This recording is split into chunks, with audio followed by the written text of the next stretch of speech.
जी आम जाना कौन यूज ऑफ आज बिकज सिंस यही तीनोटी आम यूज आज आम जाना आज बिकज सिंस यही तीनोटी केतबेले केउठी यूज होता है प्रथम तो ध्यान देखा आज बिकज सिंस गोटे जगार यूज होता है ता हेउच कौन जेहेतु जेहेतु बा किछि जिनस हेइथिबारु थिबारु बा कोनोसी कारणरू कारणरू जेहेतु थिबारु बा कारणरू जदि माने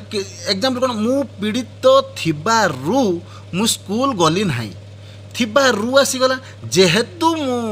कोन बेमार पड़िथिली तेणु मु स्कूल गली नाही हैला बेमार पड़िथिबा कारणरू मु स्कूल गली नाही ये होउची जेहेतु थिबारु कारणरू आज बिकज सिंस को आमे एही कौन यही सबू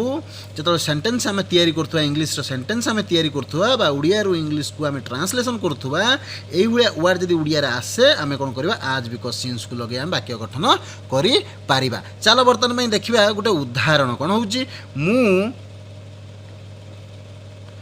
पीड़ित थिबारु स्कूल गली नाही स्कूल को गली नाही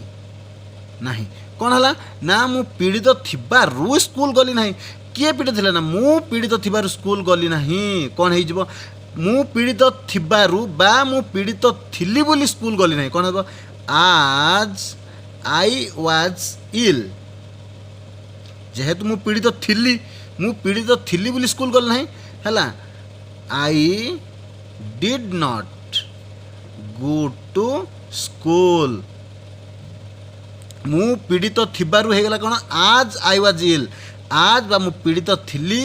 आज आई वाज इल स्कूल गली नाही जेहेतु ये पास्ट सिंपल ले आसुची कौन आसुची ना नेगेटिव सेंटेंस रे आसुची सेतबे I did not go to school मु पीड़ित थिबारु स्कूल गली नाही ताकू एईटा को और रे आउ गोटे उपाय रे कोन आमे करि परिबा ना हेई जिवो I did not go to school because I was ill. I did not go to school because I was ill. मु स्कूल गली नाही कारण मु कौन बेमार थिली बा पीड़ित थिली मु स्कूल गली नाही कारण मु बेमार थिली ओके ठीक अच्छे यही भाया कौन करवा आम वाक्य गठन करी पारिबा ओके चलो देखिबा नेक्स्ट आ गोटे उदाहरण नहीं आम पूरा क्लीयर हो जाई परिबा हैला तुमे कठिन परिश्रम करिथिबारु निश्चय पास करिवो कौन है ना तुमे कठिन परिश्रम करिथिबारु निश्चय पास करिवो तुमे कठिन परिश्रम करिथिबारु एठी कौन हो जिवो ना तुमे आज यू करिछो निश्चय करिछो you have worked hard you will surely pass तुमे कठिन परिश्रम करिथिबारु निश्चय पास करिवो हैला जेहेतु एठी कोन यू हैव वर्कड कोन पळेला एटा काहे कि प्रेजेंट परफेक्ट को पळेला कोन पय ना जेहेतु देइची तुमे कठिन परिश्रम करिछ जेहेतु तुमे कठिन परिश्रम करिछ निश्चय पास करिवो जेहेतु तुमे कठिन परिश्रम करिछ निश्चय पास करिवो हैला as you have worked hard you will surely pass और रे कौन लिख पारिबा आमे ना सिंस जेहेतु एठी हे जिवो जेहेतु तुमे कठिन परिश्रम करिछ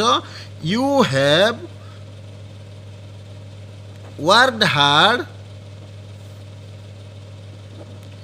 you will surely pass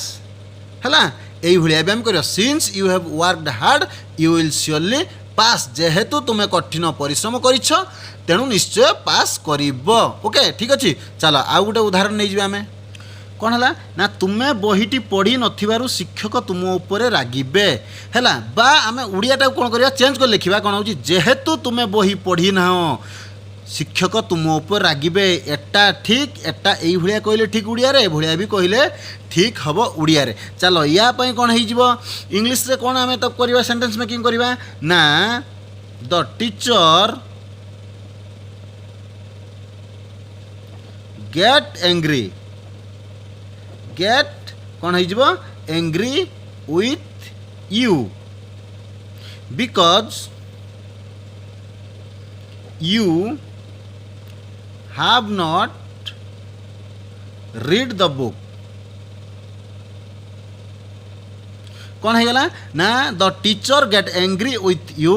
because you have not read the book एठी भी पास्ट कौन है गला ना प्रेजेंट परफेक्ट रहिला कौन भाई जेहेतु तुम्हें बही पढ़ी ना मु पढ़ी अच्छी बही पढ़ी नहीं टेंस